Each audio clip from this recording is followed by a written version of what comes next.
This is it, people. It's the last chance to join us for this weekend's live streamed show. Over 12 hours of ideas you put together, all with a live desert island twist. We've also been put in secret teams, which we'll be scoring points for throughout, so that'll be mad. And as always, your votes on polls and comments will steer the show as we go. It's going to be truly incredible, all with an emphasis on fun, great food, and having a laugh together. The links for tickets are below. We cannot wait to have you there. Boys, do you want to lift the cloche? Yes. Oof, that was quick. The Forme of Cury. The form? With a single R. So would we pronounce that curry? Curry. Curry. The Forme of Cury. A roll of ancient English cookery. How ancient do you reckon, Baz? 1390. Wow. So the Forme of Cury translates as the method of cooking.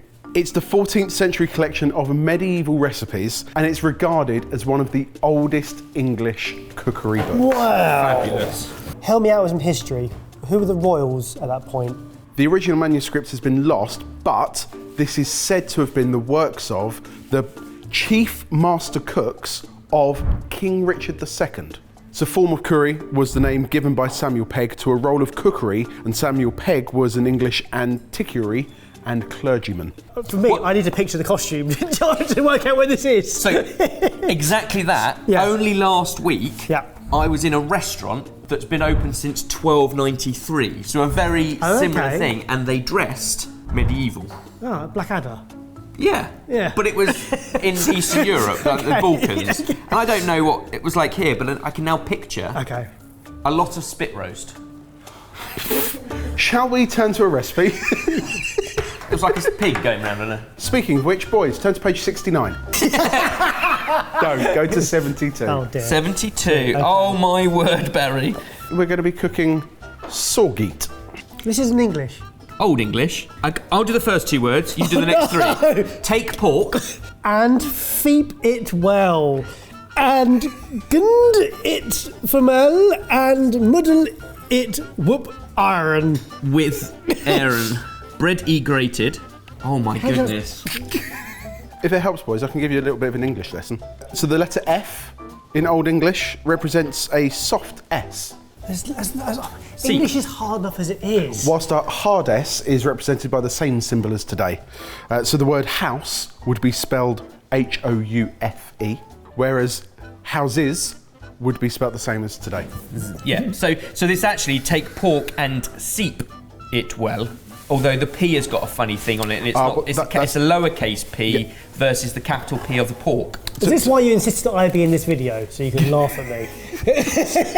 So We're all struggling. I know, This is but not easy. The lowercase p with a little bit coming out the top of it, Yeah. that's actually called a thorn. And used to write it to make a th sound. So the word that looks like feep would actually be seeth, which means to boil. Seeth. So feep is seeth. Yeah. So okay. Take right. pork and seeth So it well, with- and grind it. okay. We now know that small. Grind it small. Meddle it with. with Aaron. Yeah. With air. No. Yeah. Meddle it with. I reckon that's gonna be an ingredient. Oh, you reckon? Oh, whoa. Also, it looks like we've got some unfamiliar ingredients. Hey, do the one we do know. Take the pork. I'll take your pork. Check.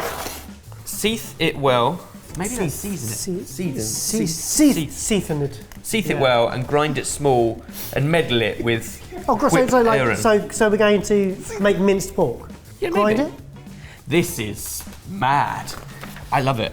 Would you like me to give you the first sentence? Yes, please. Take pork and boil it well, Seeth. Boil. and grind it small, and meddle it with eggs and bread grated.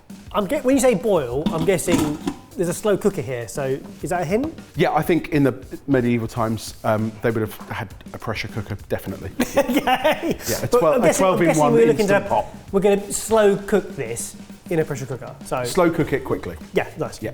We will later meddle it with whipped egg and bread grated. I can start doing that. As a little treat for you and me, here's a picture of what the dish should look like, probably. No one really knows. Right, this is sucks.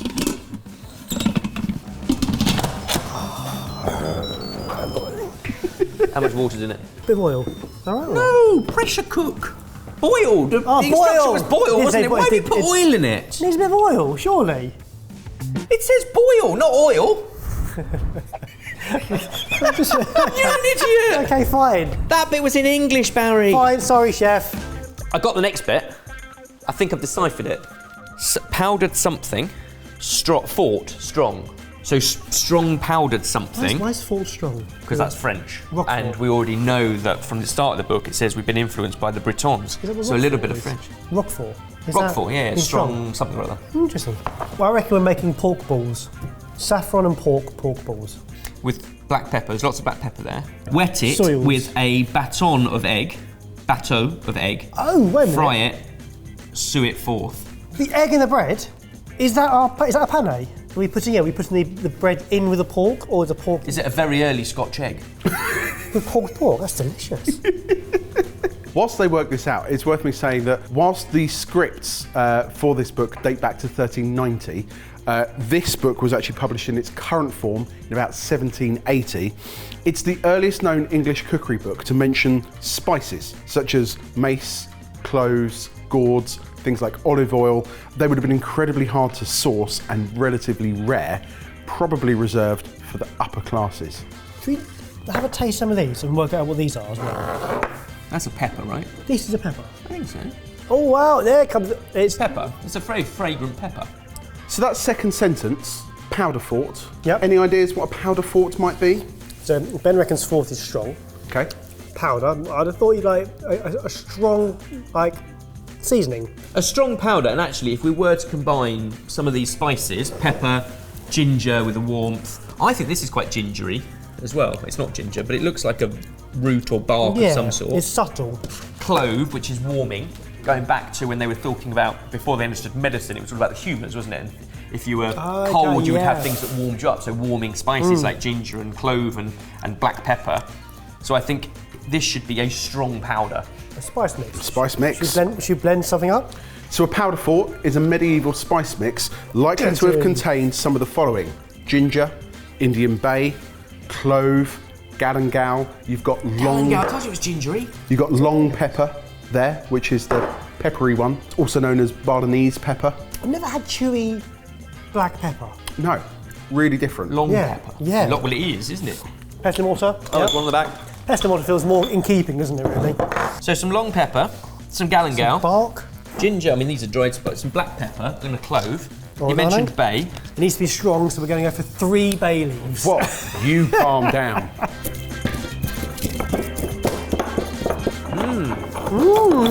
It was the Bretons who, however, well knew how to make best use of the cow. There's lots of flour there as well. Maybe it is a panna, you know, because we've got flour, egg and breadcrumbs. Yeah. By adding soggy, eggy bread into a pork mix, what's that doing? Is it adding moisture? A meatball that will firm up. It would be traditional to bulk out meatballs with milk-soaked bread, for example, Swedish meatballs. So maybe that's a thing. But you're right, the proteins wouldn't already be cooked, so we're adding extra protein in here in the form of egg to make almost a fritter. So I feel like you might be on the right track, but you might have skipped a step. Take the pork and seethe it well. We now know that seethe is boil. I'm guessing that's grind. Grund. There's a floating I above the G and the N. As in someone had forgot about it and put it in afterwards. Grind it. We know that's a soft Small. S, so small. So grind it small, fine, and medal it With egg. with egg. With egg. Whipped egg. Yep. I don't know. And bread, which has been grated. So that is all in one. So we're just going to mix it all together? Yeah, so we're making a fritter.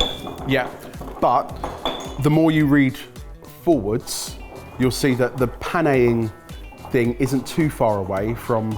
Oh, maybe paneing with the spices. You put the spices on the outside. It says, what's that, do you reckon? I think that's what you're doing at the moment.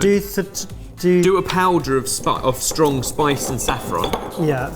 And we know that's a small Salt. essay, and salt with pine salt. Or one of the other ingredients that's there. Pine nuts. Pine and fault. Pine and fault. Okay. It's like Stephen with a PH. Stephen. So up until that point, Everything's all going together.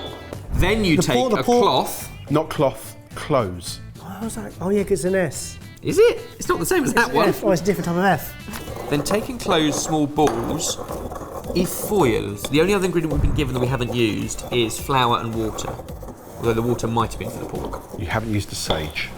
The sage comes next. Foils of sage. Going back to leaves of sage. We roll it in leaves of sage. Then wet it with a bateau, a bit of egg. Bateau could also be. Batter of egg. Oh, okay. So egg. Oh, okay. So you're going batter around the sage. Yeah. And the pork. Yeah. Fry it and then sew it forth. Sew it forth. Okay, now I know that, there are 3 things I'm going to do. I'm going to get some oil on to fry. I'm going to make a batter with some flour. And egg. Is that right? Yeah. Yep. And we're going to get some sage leaves ready. I think we've got it, boys. So yeah, bateau of Aaron. We already know that Aaron is the Old English for eggs. Bateau is a batter, so similar to a pancake or your Yorkshire pudding batter.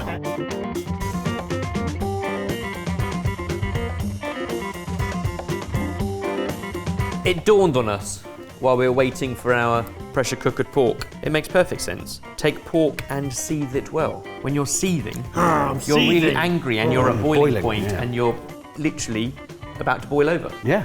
Well, anyway, we've seethed our pork. We've grinded it well. Into breadcrumbs and eggs? Meddle with egg, bread, grated. Yeah. Yeah. And Baz has made this amazing powdered spice. Have a sniff, Jay. Warming. Wow. Did you find the recipe called macaroons in there? No. Want to take a guess at what macaroons might be a recipe for? You know, French patisserie things? No. Oh, the coconut things? No. Oh. The first recorded recipe for mac and cheese. Interesting. Macaroni. Some egg. Enough to bind? Yeah. Saffron, whence it appears that this name ran through most languages. An excellent drug was brought hither in the time of Edward III. It may be true, but still no such quantity could be produced here in the next region as to supply that very large consumption which we see made of it. They love saffron, we just couldn't grow enough of it. I'm surprised how much of these ingredients are not from this country. And I think that's the big thing of why this is for the upper classes. People who are able to get hold of those spices and ingredients that us paupers wouldn't have been able to. Speak for yourself. Sorry, Barry of Taylor. Mr. Pretentious. Does it smell good? It does smell good, and the good thing is, it's all cooked, you can taste it. Except for the egg, but it's fine. Did you put the saffron in? Oh yeah. A little bit of saffron. That's not powerful enough. Oh, no salt actually. Salt. Salt and pine nuts. And pine with a wine. But after all, we have cones brought hither from Italy full of nuts or kernels, which upon roasting come out of their capsule and are much eaten by the common people, and there perhaps may be the thing intended. Pine nuts. Tasting good? Oh, actually, yeah. Yeah? It is a little bit Christmassy, but with that long pepper, there's an aftertaste there that catches you by surprise. That's that's really nice. Roll in foils of sage. Thinking like that size, sort of ball, do you think? Or does it need to be bigger? Yeah, maybe. Okay, I see what you're doing. Decent sized ball, right? Yeah. We try one and see what happens. Okay. I think these are going to be rather lovely. What I hadn't really considered before was how quickly you can cook pork shoulder steaks in a pressure cooker and then mix it into a dough to make these meatballs that need cooking out because of the egg, but kind of fun. Happy balls looking? I'm going to squeeze one more in. Boop. And then sew it forth. I think literally just means serve it. Serve it forth. Go with. Sorted. Thwarted. Thwarted. Sorted. There we go, Baz. The king's balls. I mean, that looks quite sophisticated and dainty, even for our times, let alone back then. There we go. I feel like we ought to take a photo of it because Samuel history, Pegg that. never bothered. Samuel Pegg, he's now going to the sexes. The sexes.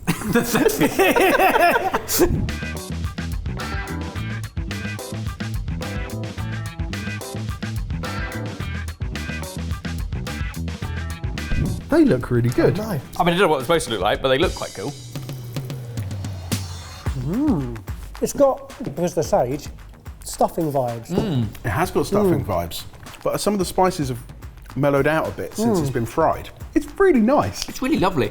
Actually, quite a strong warmth from those spices. Yeah. And then the saffron, which I always sort of describe as quite a metallic flavour, cutting through what's quite fatty pork and then deep fried batter.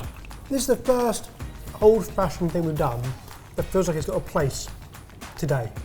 I don't think anybody would guess that that was from 1390 if you served it to them.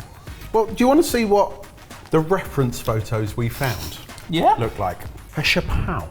This looks incredibly similar to what you've created. Little straggly bits, some deep fried sage leaves as well, and about the right, we don't know what size the bowl is, but about the right shape and size and everything. You're right, as soon as you kind of got your head around how to read, it became actually relatively straightforward. Yeah. I would like to do a lot more from this book. Well, I think the boys absolutely nailed this one. But what do you think? Let us know downstairs in the comments. And what cookbooks should we be trying to cook from next? Or just find something in a completely different language. This is a different language. Look at it.